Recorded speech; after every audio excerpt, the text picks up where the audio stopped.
obstacles, when we face adversity and conflict, it is only then that we find hidden reserves of courage and resilience we didn't even know we had. The future is hinged on your resiliency. So our wounds become wisdom because our perspective.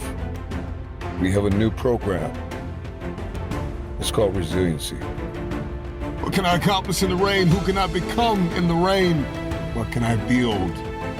Under these conditions, resilience is based on compassion for ourselves as well as compassion for others.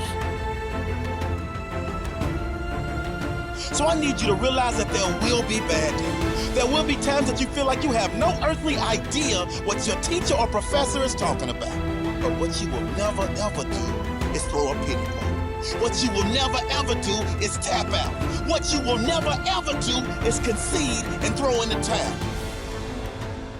And if everything you listen to goes over your head, you are going to miss your moment and stay living in the midst of the madness.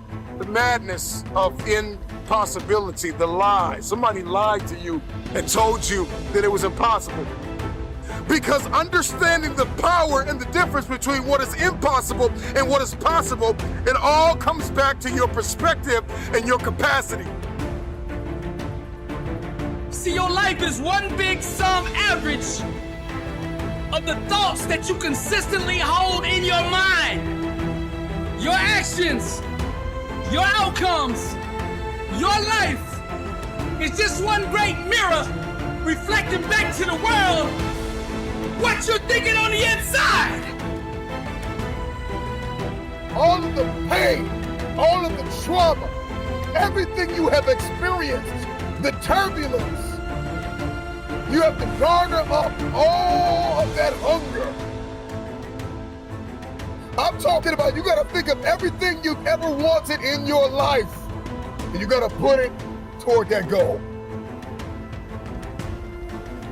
And there are things that you have been called to do that no one on earth has ever done. I know what pain feels like. I know what disappointment looks like, and I don't like the look. I'm coming back for everything they told me I wanted. I'm gonna show the world that whatever is broke can truly be fixed. I'm gonna be greater and better than anything you've ever seen.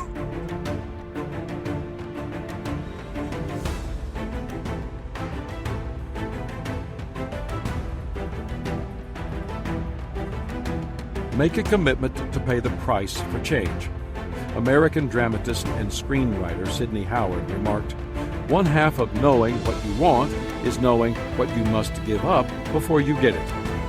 Change always costs you something, if not monetarily, then in time, energy, and creativity. In fact, if change doesn't cost you anything, then it isn't real change. As you consider how to make the changes needed to improve and grow, it is important to measure the cost of change compared to the cost of the status quo.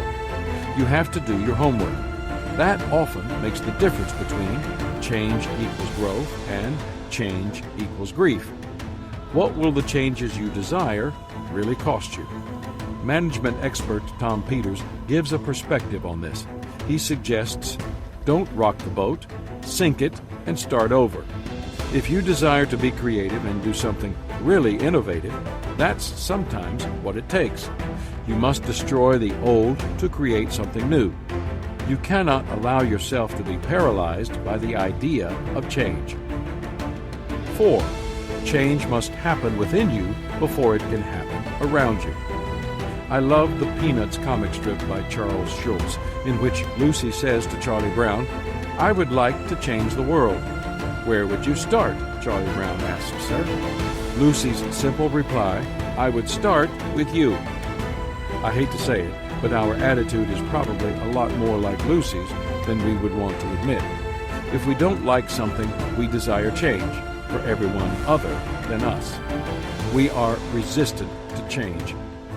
Novelist Frances Hodgson Burnett wrote, At first, people refuse to believe that a strange new thing can be done, and then they begin to hope it can be done. Then they see it can be done. Then it is done, and all the world wonders why it was not done centuries ago. Artist Andy Warhol observed, "They always say that time changes things, but you actually have to change them yourself." The truth is that any change that occurs in the world always begins first with change within an individual. That's why playwright George Bernard Shaw said, "Progress is impossible without change, and those who cannot change their minds cannot change anything." The good news is that once you dedicate yourself to growth and develop a lifestyle of planned improvement from the inside out, it becomes normal to you. And you notice when you're not making the progress you have come to expect. It is said that pianist Arthur Rubinstein refused to listen to recordings made of songs he had played. Even only a few months after he completed them, he was dissatisfied with the playing he heard. Why? Because he had grown and changed, but the recordings had not.